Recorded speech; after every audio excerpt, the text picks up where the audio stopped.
We have lots to talk about in today's video, including the potential of a huge trade between Montreal Canadiens and the Carolina Hurricanes. The Habs are one of the top teams that are reportedly interested in the services of Marty Necas. Could they pull off a trade with some of their prospects and players on their roster to not only acquire Necas, but bring back former third overall pick Jesperi Kotkaniemi as well? We'll discuss how that might work and whether or not it's something they should pursue. Of course, lots more updates from the Stanley Cup playoffs. We have the award winner for the Lady Byng Trophy.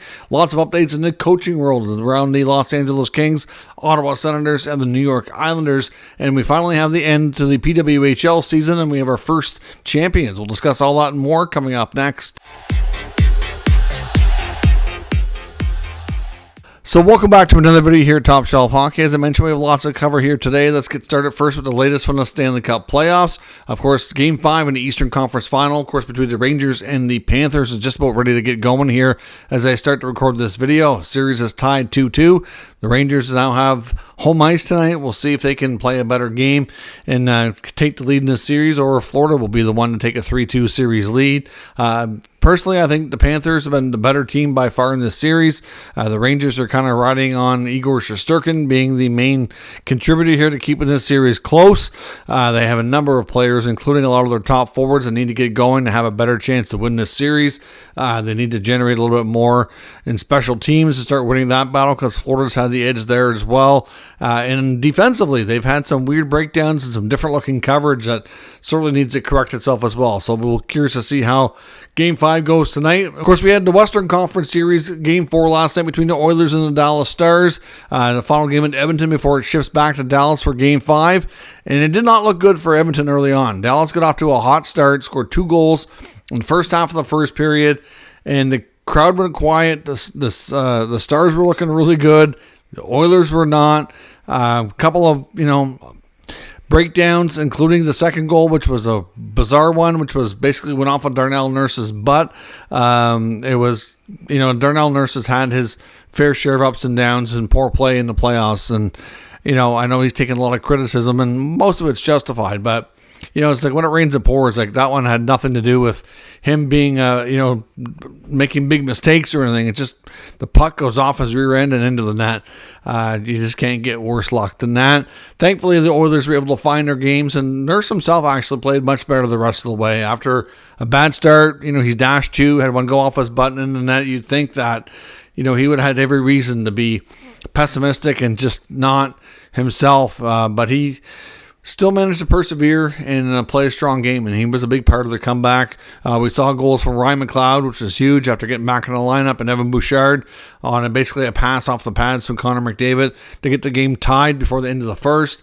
Going into the second, I know there was probably worried about a letdown from the Oilers side. That didn't happen. They continued to push, continued to be the better team, got a couple more goals. One of them was a shorthanded marker from Mattias Janmark on a nice feed from Connor Brown. Leon Draisaitl scored on a partial breakaway and a nice feed from Zach Hyman. Just like that, they got a 4-2 lead later into the second period, going into the third. And in the third, I thought the Dallas Stars were probably the better team for sure and pushed more and had more shots in that period. But the Oilers gave up a bit. They got some saves, still defended relatively well, still stayed more structured, and we didn't see the breakdowns like we'd seen in some other games. And, they pulled off the win. They got an empty netter from Mattias Ekholm, 5-2 win. The penalty kill still was really strong. The Oilers have a good streak going of not giving up a power play goal, which is great. And on the Dallas side, a big blow to them late in the second period. Chris Tanev blocked a shot, left the game, did not return, and then after the game was seen wearing a walking boot. Head coach Peter DeBoer, his words were that he was optimistic and fingers crossed, he said, that he could be able to play the next game. But I don't know. We'll have to see how severe that injury is. If he is hurt and can't go, then that is going to be a major loss for Dallas and a big blow to their depth. So we'll see how things play out here when the series shifts back to Dallas for game number 5. We got our award winner announced this evening for the Lady Byng Trophy. And for the second time in 3 years, it's Hurricanes defenseman Jaccob Slavin. Of course, for a defenseman to win this trophy is a bit of an accomplishment considering that, defensemen are much more prone to taking a lot more penalties.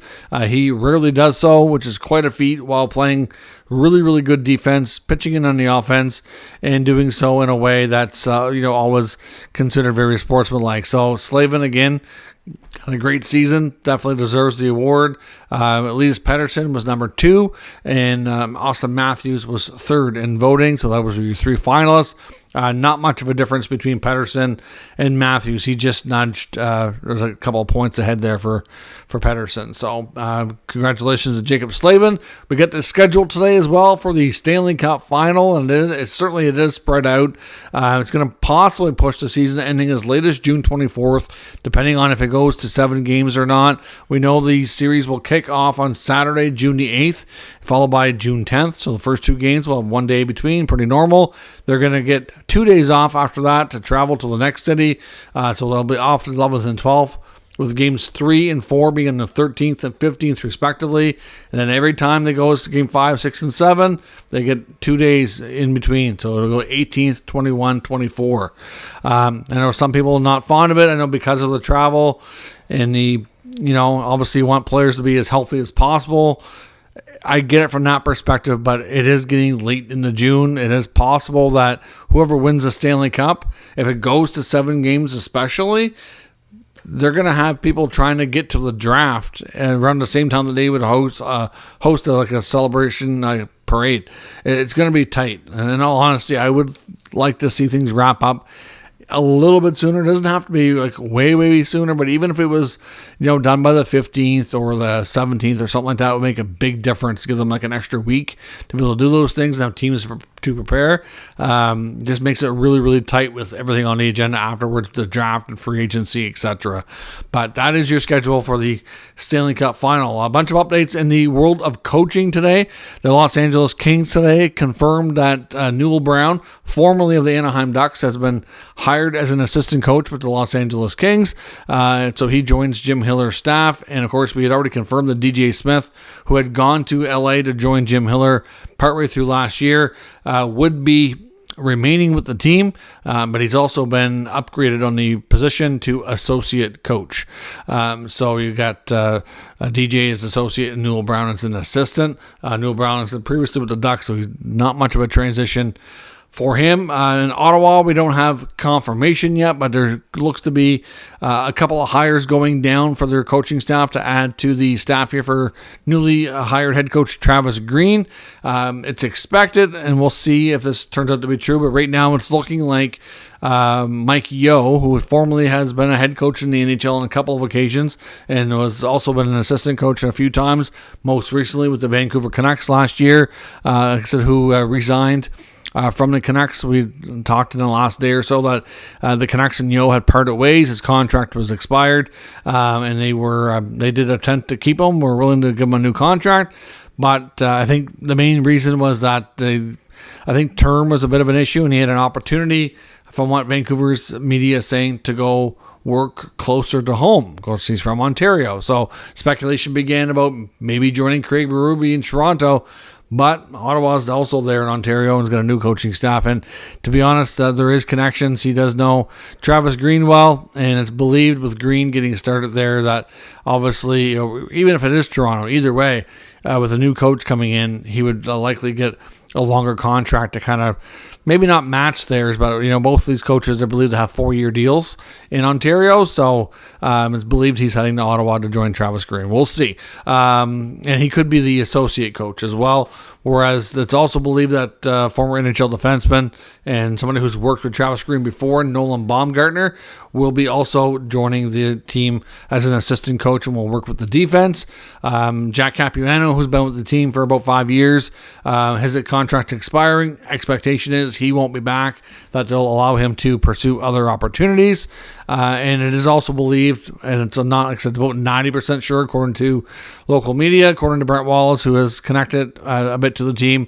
He says about 90% sure that Daniel Alfredsson will remain on the bench in Ottawa. So you're looking at Mike Yeo, Nolan Baumgartner, and Daniel Alfredsson. And it's also believed that Justin Peters, who was a goalie coach will remain, and Ben Sexton, who was around as an assistant coach, likely going to be retained as well. I know Steve Staios had indicated when Green was first hired that he would be willing to recommend to Travis all the assistant coaches as potentially staying, and they all got recommendations, but not all going to stick it out. There's also some rumblings in Ottawa that some of their player development people, which would be, right now it's not a huge team, but it's headed by Sean Donovan, Jesse Winchester, and Wade Redden. There's talk that none of those guys may be back, and it's possible that they may all move on.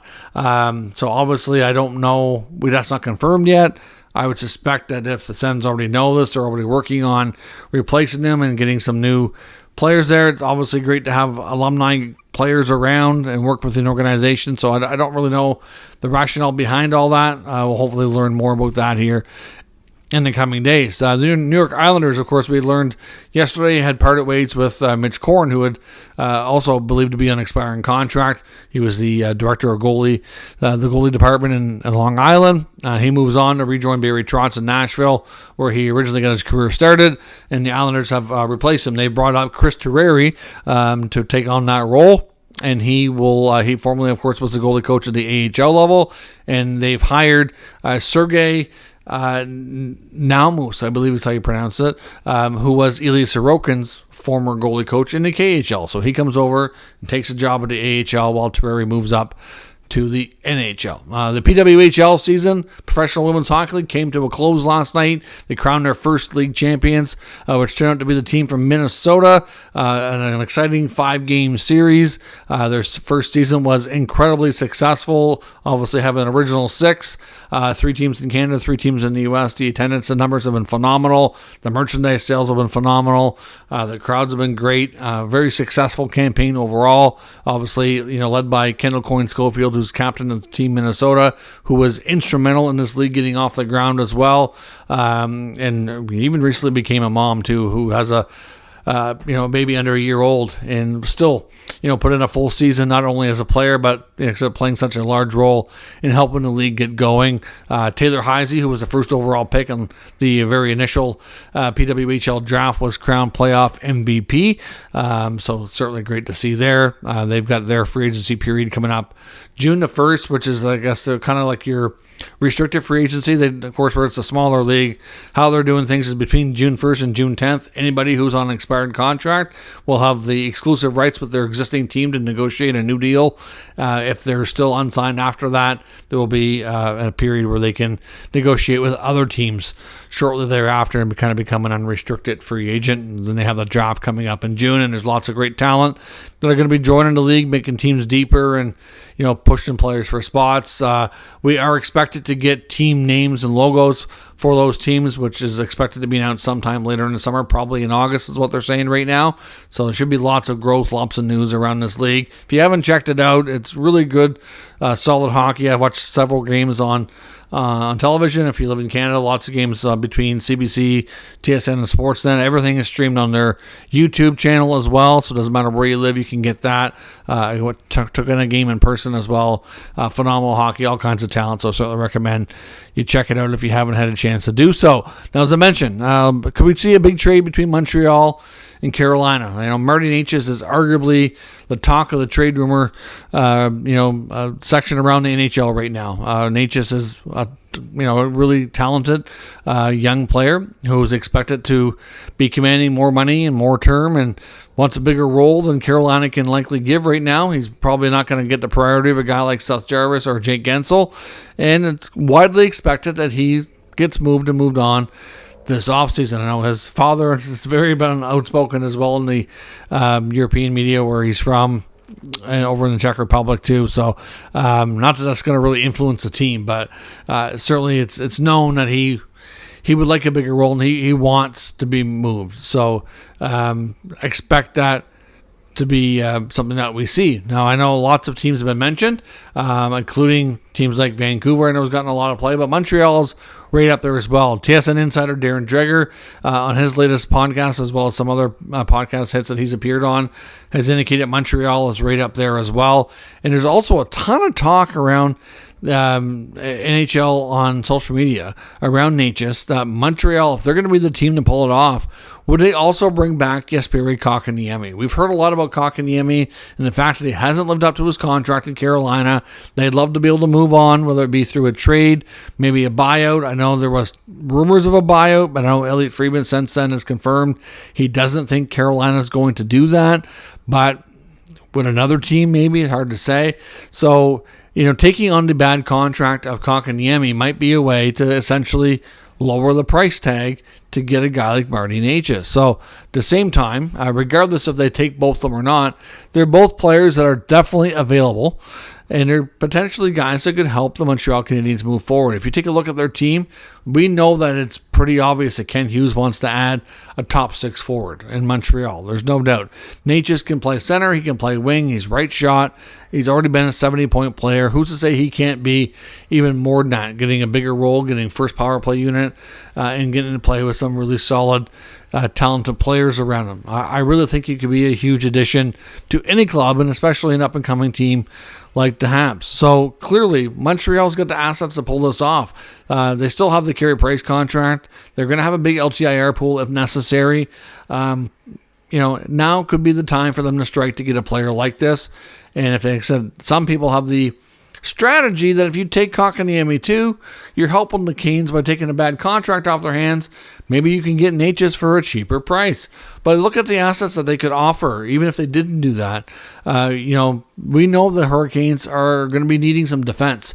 They've got a bunch of D on expiring deals, whether it's Brady Shea, they got Brett Pesce, Tony DeAngelo.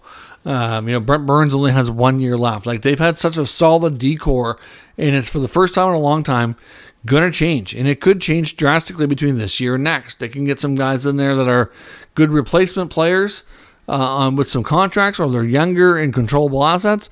That would be a huge benefit for them. Montreal could accomplish that. I don't know if they'd want to entertain moving Mike Matheson, but like I said, there's some people think if you sell high on his value based on the incredible year he had last year, might be a way to really improve this team.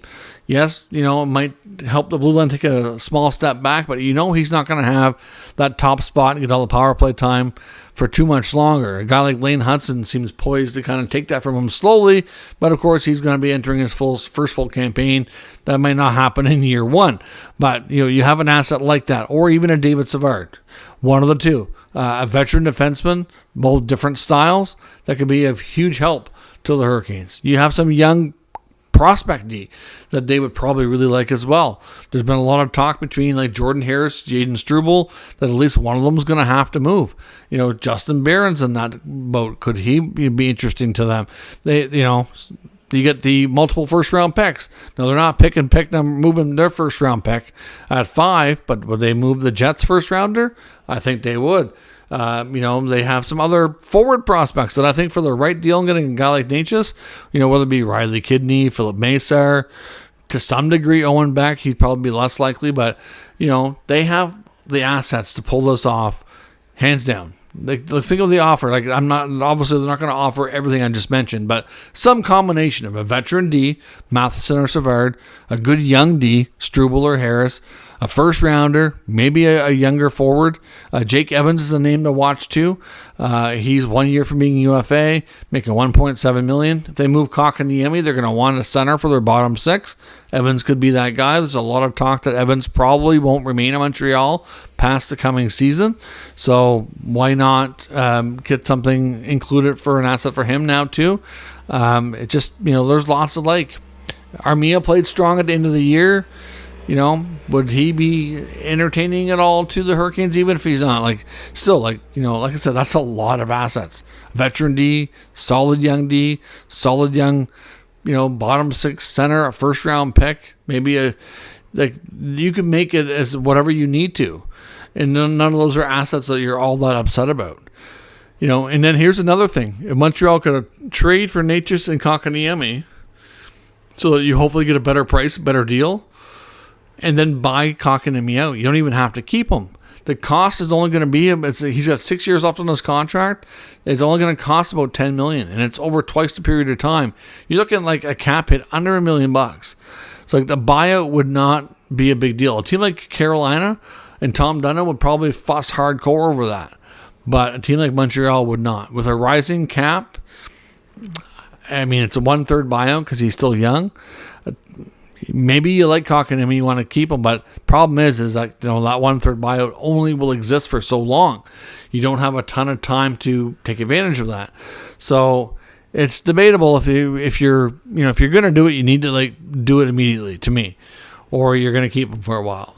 So does it make sense for Montreal to have a bottom six forward making over $4 million? It doesn't. So could you bring him back? Yeah, I suppose you could, but I think you take him back and you buy him out. You just use that negotiating tactic with Carolina to hopefully lower the price. So to me that's an easy deal. Montreal gets Natchez. They have a small cap hit to deal with for Kotkaniemi, and they have some assets there that they probably would have moved for some sort of deal in this respect anyway, and they get a heck of a player in Natchez. Now Natchez is probably going to command a contract. He's probably looking at $7-8 million a year, and he's probably looking for a term. But that's okay. He's a player that can grow with your core group. He's the right age. Fit in well with Suzuki, Caulfield, Slavkovsky, Newhook, Doc. You get a pretty good looking top six there all of a sudden. So let me know what you think. Does it make sense for the Habs to go after Natchez? Does it make sense for them to bring back Kotkaniemi? If they do that, of all the assets I mentioned, what do you think needs to be involved to get it done? And secondly, do they turn around and buy Kotkaniemi out rather than keep him? To me, I think it makes a lot of sense. Let me know what you think down in the comments. We'll discuss further. If you're new to the channel, of course, make sure you subscribe and stick around. We'll keep you up to date with the latest news, rumors, and analysis of all 32 NHL teams. Thanks for watching. I'll catch you next time.